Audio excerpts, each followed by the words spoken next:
Holy cow, guys. Trump just literally dropped an F-bomb on Israel. I'm not even kidding. This is absolutely wild. I can't even show it to you until after the first minute because YouTube will not allow me to have any curse words at the beginning. But we're going to watch this after we go ahead and we take a look at who broke this ceasefire in Israel. So I just asked Grok, who broke the ceasefire, Israel or Iran? This is very, very neutral, shockingly, because Grok has been very, very, very left-wing as of late.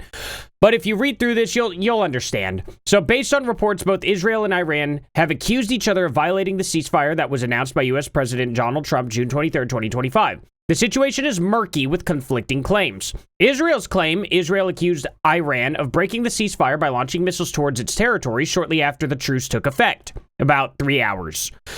The Israel Defense Forces reported detecting missile launches from Iran early Tuesday, June 24, 2025, and Israeli Defense Minister Israel Katz ordered intense strikes on Tehran in response to what he called blatant violation of the ceasefire. Israel specifically claimed Iran fired missiles that hit residential building in Beersheba, killing several people. Iran's claim, Iran denied launching any missiles after the ceasefire went into effect. Iranian state media and the country's foreign minister, Syed Abbas, I'm not even pronouncing his last name there, stated that Iran had no intention of continuing attacks provided Israel stopped its aggression. Iran's Revolutionary Guard claimed it fired 14 missiles at Israeli military targets just minutes before the ceasefire began, suggesting these were not violations. Iran also reported Israeli strikes on radar installation near Tehran after the ceasefire, which they called a violation.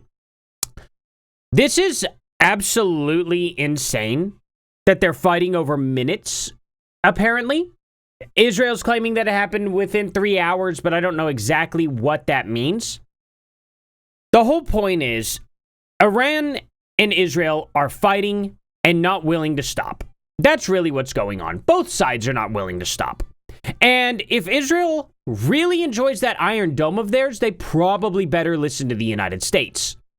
We gave it to them, we can take it back. And there's not a lot they can do about it. They needed us just to go into the bunkers. Clearly, we know what Israel's limits are, or we would never have stepped in. It would be very, very dumb for Israel to lose their number one ally. Because without us, Israel doesn't exist. They are about as effective as Canada. Okay, we've just given Israel some sharper teeth. We could take those teeth away. It's not a big deal. And then they are no different than any other Middle Eastern country around them. So they better cut it out. If we say we want peace, we want peace. We're sick and tired of this. Trump is clearly sick and tired of this. He's sick and tired of this to the point where he bombs Israel here. We basically have two countries that have been fighting so long and so hard that they don't know what the fuck they're doing. Do you understand that? Oh, we basically have two countries. When was the last time? When was the first time you all ever heard Trump drop an F-bomb? I do not believe I have ever heard him drop an F-bomb. Ever. This is absolutely mind-blowing to me. So the U.S. perspective, let's get into this.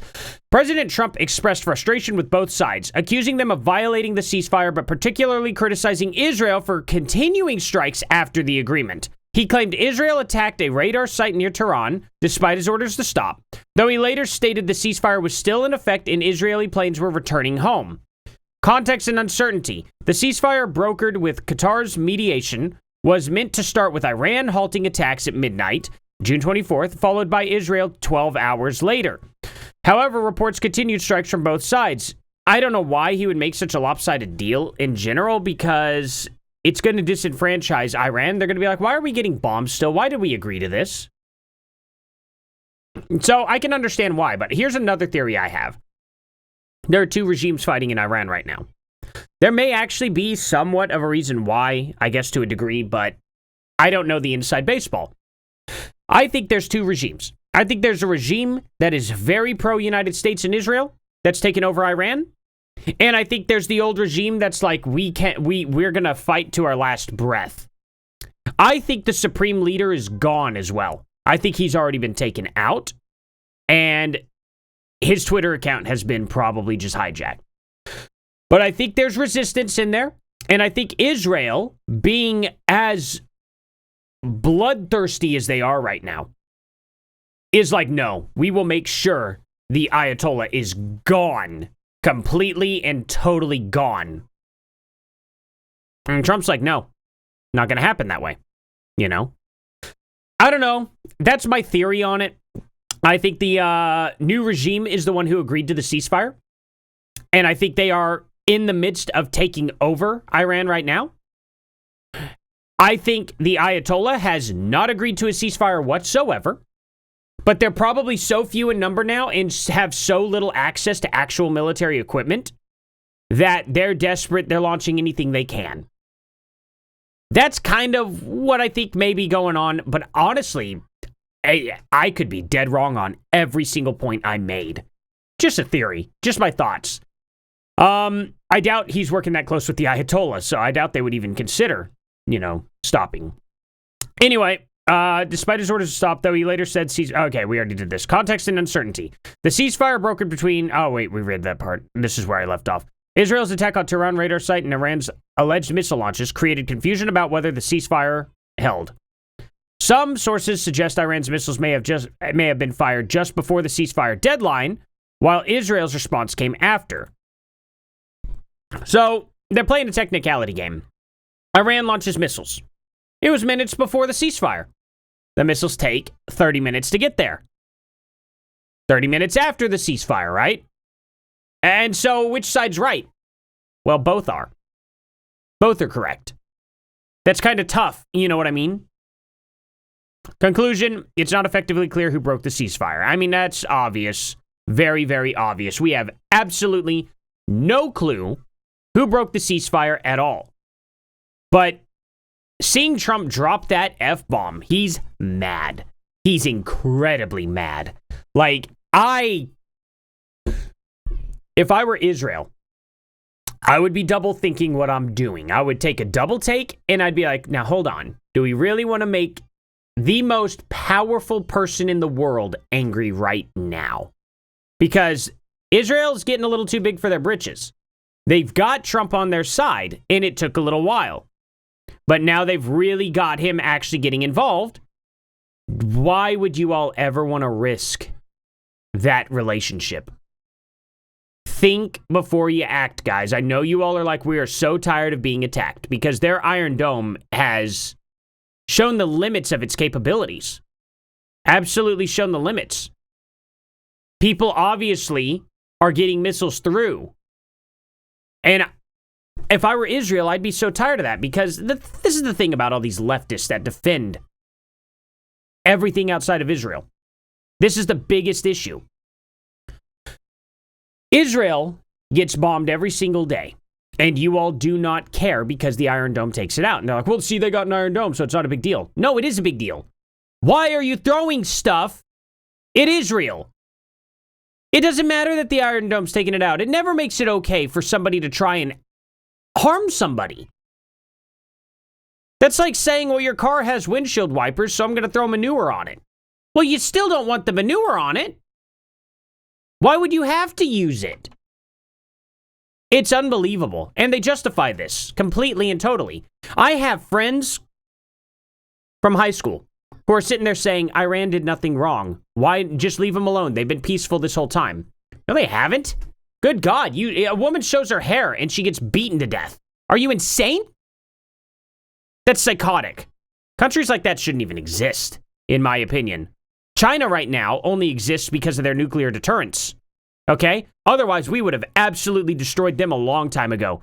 They have an entire ethnicity of people in work camps, death camps. They genocide them. They're called the Uyghur Muslims. Like, it is absolutely disgusting. Like, I think I could just be like, camps. Let's see. I think I spelled that right. Uyghur Muslim camps.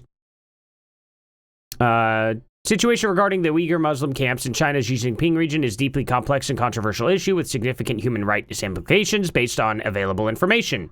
Since 2017, the Chinese government has detained an estimated 2 million Uyghurs and other Muslim minorities, including Kazakhs, and I have no idea how to say that. Kyrgyz?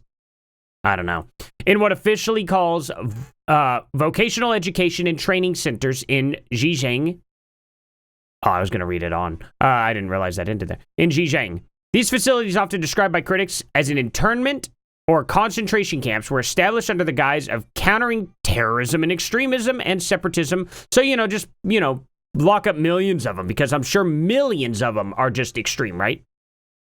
It's amazing. We don't need, what if we did that here in the United States? What would we call that? It's just wild to me how often these countries violate human rights and then these leftists openly defend it. And they act like the United States violates it. It's incredible to me how stupid these people are. But anyway, it is what it is. All we can do is keep speaking the truth and enjoy Trump. Enjoy Trump dropping an F-bomb on Israel. I think that was pretty well wild and awesome. Thank you all for watching, and I'll see you guys here in the next one. Later.